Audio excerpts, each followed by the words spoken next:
वंचित काँग्रेसला म्हणा किंवा इतर जे समविचारी पक्ष आहेत त्यांना कसं आवाहन करतं की बाबा युतीत या युती करावी आघाडी करावी? तुम्हाला सरळ म्हटलं की ज्या दिवशी वंचित बरोबर काँग्रेस बसेल किंवा इतर पक्ष सेक्युलर स्वतःला म्हणणारे जे आहेत त्यांचे अर्धे नेते आतमध्ये असतात. त्याच्यामुळे ते नेते आतमध्ये ठेवायचे की युती करायचे हा त्यांनी निर्णय घेतला पाहिजे. आम्ही त्यांना म्हणतो अरे बाबा नेते तुमच्या आतमध्ये जरी गेले तरी तुम्ही चिंता करू नका, सत्ता आपण आणली की आपण त्यांना बाहेर काढता येईल. त्या भीतीपोटीच होत नाहीये असं. याच भीतीपोटी ते असं हे आहे. साहेब ठाकरेंनी जर का साथ दिली तर तुम्ही पुन्हा त्यांना हो बोलणार का? ठाकरेला आम्ही आता जवळ करणार नाही. सर आप सही सवाल आपका है, क्योंकि पिछले लोकसभा में जो है वो हमारे से अलावा और किसी पार्टी ने चुनाव नहीं लड़ा था. इसलिए आपका जो सवाल है वो गलत सवाल है, प्रचारक सवाल है, ऐसा मैं मान के चलता हूँ. नहीं कई छोटे छोटे दल खड़े हो जाते हैं. कोई छोटे दल लोकसभा में खड़े नहीं थे ना विधानसभा में. इतर पक्षांप्रमाणे साहेब वंचितमध्ये कधी इनकमिंग बघायला मिळेल? ते आम्ही इनकमिंग म्हणजे सगळ्यांनाच घेत नाही. त्याच्यामुळे डागाळलेलं असेल तर आम्ही अजिबात घेत नाही. ती यायला बरेच जण बसलेली आहेत. शेवटी असे ते डागाळलेले आले की ते पक्षच पडून घेऊन जातात. सर महायुतीमध्ये एकनाथ शिंदेची अवस्था बिकट होत चालली असं दिसून येते. तसं राजकीय याच्यामध्ये एकनाथ शिंदेना संपवण्याचे प्रयत्न होत आहेत अशीही चर्चा आहे. ते एकनाथ शिंदे स्वतःला कसं वाचवतील हे आपण आता त्यांचे डावपेच काय ते बघितले पाहिजे. सर त्याला जोडून माझा एक प्रश्न आहे. एकनाथ शिंदेने सांगितलं का? नाही आनंद साहेबांनी सांगितलं तशी ठाकरे बंधू एकत्रित आहे त्या पद्धतीने आम्ही आंबेडकर बंधू पण एकत्र असतो. प्रश्न असा आहे की कोणाला विधान करण्याचा अधिकार आहे. त्यांनी विधान केलंय त्या ह्याच्यामध्ये, परंतु आमच्यापर्यंत अजून तसा काही प्रस्ताव आलेला नाही. आल्यानंतर विचार करू त्याच्यावर.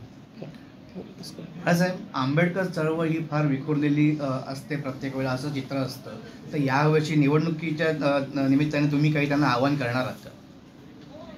विखुरलेली असते असं मी म्हणणार नाही, पण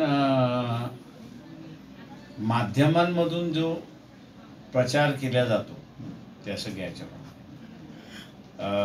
त्याचा तो बळी होतो हे निश्चित आहे. आणि यावेळेस त्या प्रचाराला तो बळी पडेल असं आम्हाला दिसत नाही आहे. त्याचं कारण की ज्यांनी त्यांचा वापर करण्याचा प्रयत्न केला ते लक्षात आलं की तेच BJP बरोबर बसले तशी परिस्थिती आहे.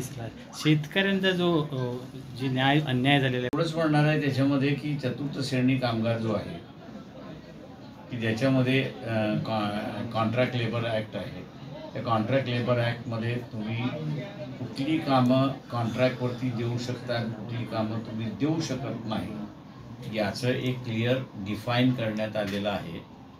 महानगरपालिका त्या पद्धतीने वागत नाही अशी असणारी परिस्थिती आहे. तेव्हा ह्या महानगरपालिकेमध्ये वंचितचे काही प्रतिनिधी हे निवडून आणून तिथला बदल घडवण्याचा आमचा काय असेल. भाजपने सर्वेकडे मुख्य महानगरपालिकांवर भाजपचाच महापौर बसल्याचा दावा केलेला आहे. असे आता माणूस किती लंगडा झाला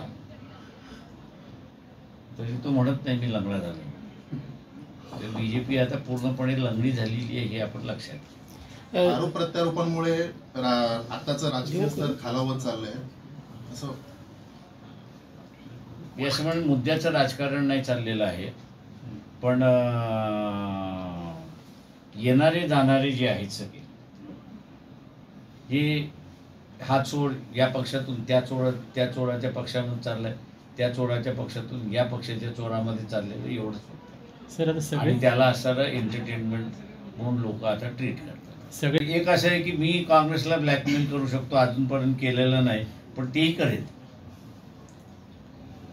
बाळासाहेब गेल्या 40 वर्षाच्या राजकारणामधला माझ्या एवढा ज्याला म्हणता येईल बिना डागाळलेला आणि केंद्रीय आणि राजकीय सत्तेमध्ये असलेला व्यक्ती मोदीने माझ्या विरोधात 3दा 9 एजन्सीज लावल्या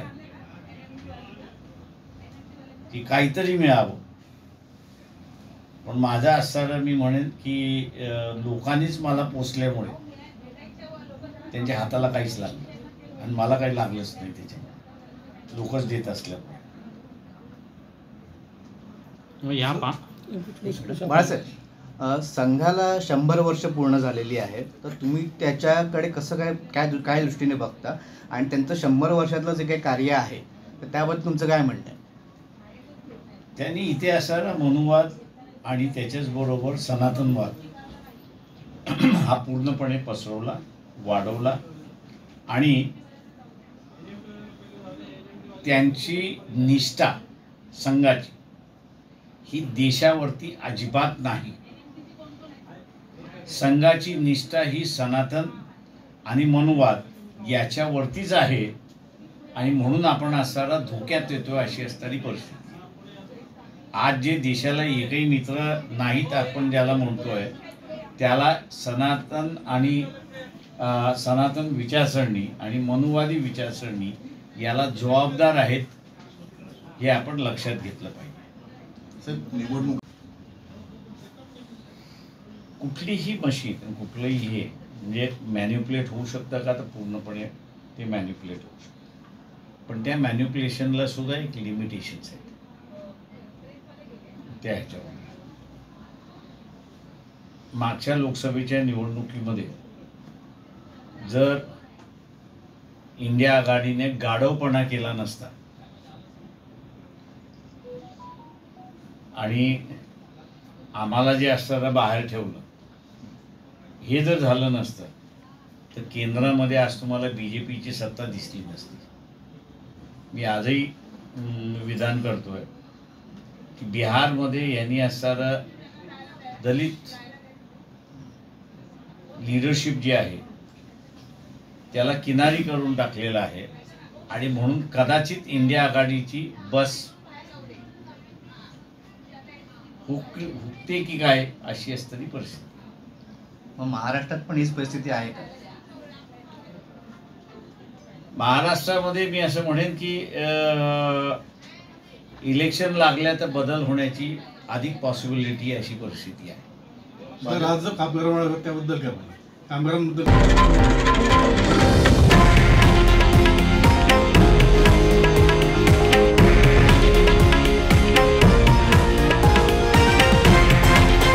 हे आहे देशातील नंबर 1 न्यूज नेटवर्क आणि आपण पाहत आहात TV9 मराठी, एकमेव.